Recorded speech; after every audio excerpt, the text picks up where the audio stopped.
시간이 되었습니다. 다 같이 사도신경으로 신앙 고백하시며 2022년 11월 2일 수요일 새벽 기도에 함께 시작하겠습니다. 나는 전능하신 아버지 하나님 천지의 창조주를 믿습니다. 나는 그의 유일하신 아들 우리 주 예수 그리스도를 믿습니다. 그는 성령으로 잉태되어 동정녀 마리아에게서 나시고 본디오 빌라도에게 고난을 받아 십자가에 못 박혀 죽으시고 장사된 지 사흘 만에 죽은 자 가운데서 다시 살아나셨으며 하늘에 오르시어 전능하신 아버지 하나님 우편에 앉아 계시다가 거기로부터 살아있는 자와 죽은 자를 심판하러 오십니다. 나는 성령을 믿으며 거룩한 공교회와 성도의 교제와 죄를 용서받는 것과 몸의 부활과 영생을 믿습니다. 아멘. 오늘 우리 함께 읽을 기록된 하나님 말씀 구약 민수기 제6장 1에서 12절까지의 말씀입니다. 구약 203쪽경에 있는 민수기 제6장 1에서 12절까지의 말씀 오늘 함께 읽고 묵상하겠습니다. 여호와께서 모세에게 말씀하여 이르시되 이스라엘 자손에게 전하여 그들에게 이르라. 남자나 여자가 특별한 서원 곧 나시린의 서원을 하고 자기 몸을 구별하여 여호와께 드리려고 하면 포도주와 독주를 멀리하며 포도주로 된 초나 독주로 된 초를 마시지 말며 포도즙도 마시지 말며 생포도나 검포도도 먹지 말지니 자기 몸을 구별하는 모든 날 동안에는 포도나무 솟아는 씨나 껍질이라도 먹지 말지며 그 소원을 하고 구별하는 모든 날 동안은 삭도를 절대로 그의 머리에 대지 말 것이라. 자기 몸을 구별하여 여호와께 드리는 날이 차기까지 그는 거룩한즉 그의 머리털을 길게 자라게 할 것이며 자기 몸을 구별하여 하께 드리는 모든 날 동안은 시체를 가까이 하지 말 것이요 그의 부모 형제 자매가 죽은 때라도 그로 말미암아 몸을 더럽히지 말 것이니 이는 자기의 몸을 구별하여 하나님께 드리는 표가 그의 머리에 있음이라. 자기의 몸을 구별하는 모든 날 동안 그는 여호와께 거룩한 자니라. 누가 갑자기 그 곁에서 죽어서 스스로 구별한 자의 머리를 더럽히면 그의 몸을 정결하게 하는 날에 머리를 밀 것이니 곧 일곱째 날에 밀 것이며 여덟째 날에 산비둘기 2마리나 집비둘기 새끼 2마리를 가지고 회막문에 와서 제사장에게 줄 것이요 제사장은 그 하나를 속죄제물로 하나를 번제물로 드려서 그의 시체로 말미암아 얻은 죄를 속하고 또 그는 그날에 그의 머리를 성결하게 할 것이며 자기 몸을 구별하여 여호와께 드릴 날을 새로 정하고 1년 된 순양을 가져다가 속건 제물로 드릴지니라. 자기의 몸을 구별한 때에 그의 몸을 더럽혔은즉 지나간 기간은 무효니라. 아멘.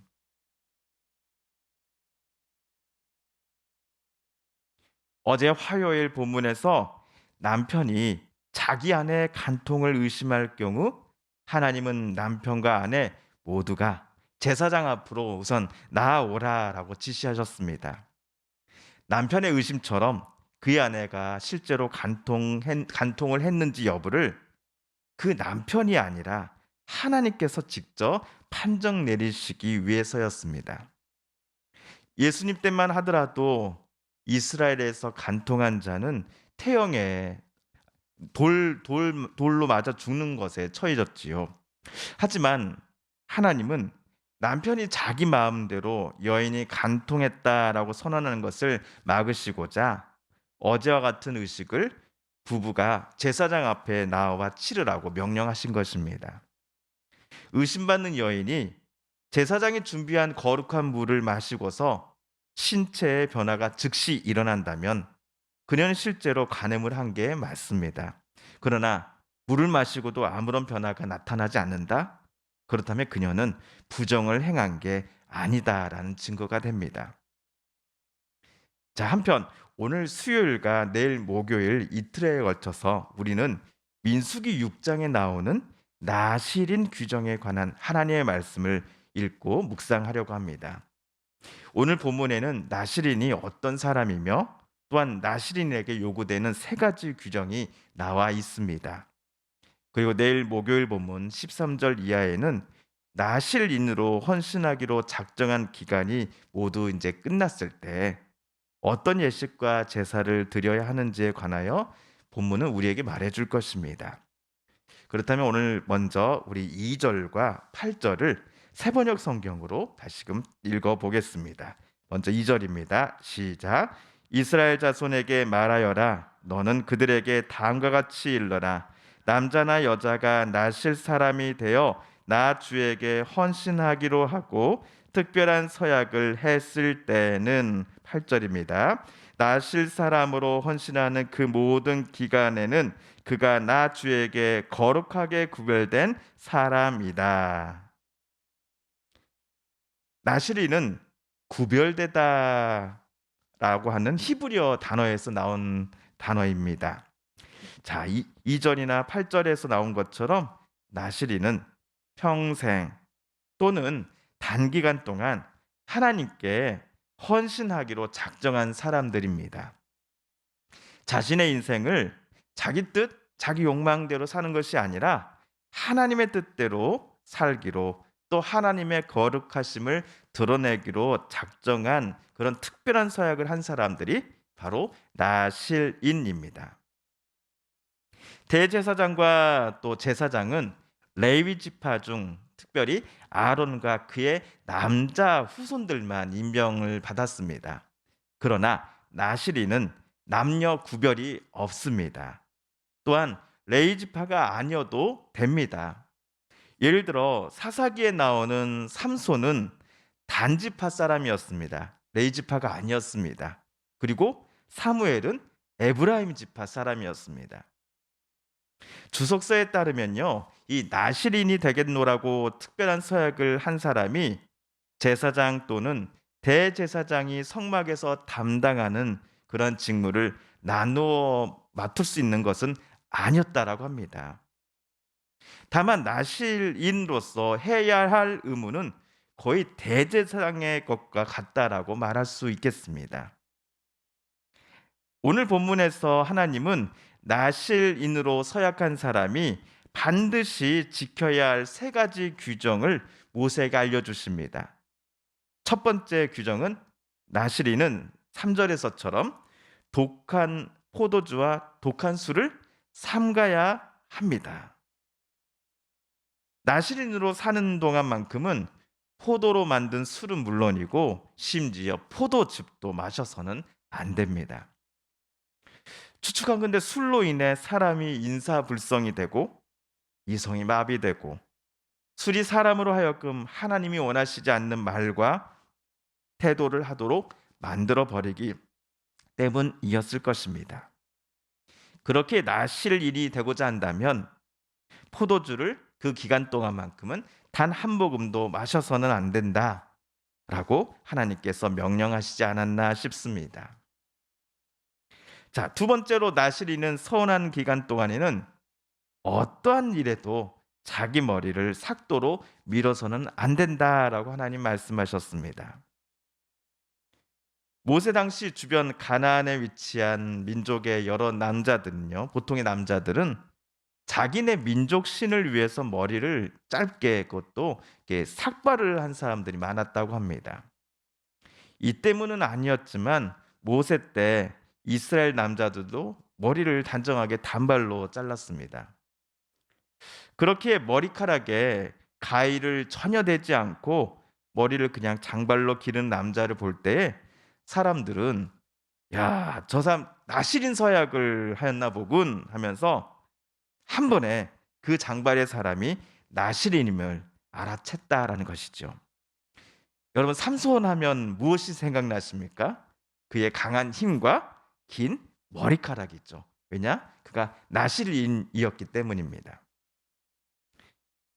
마지막 세 번째로 나실인은 헌신 또는 서약의 기간 동안 죽은 사람에게 절대로 가까이 가서는 안 된다라는 것이었습니다.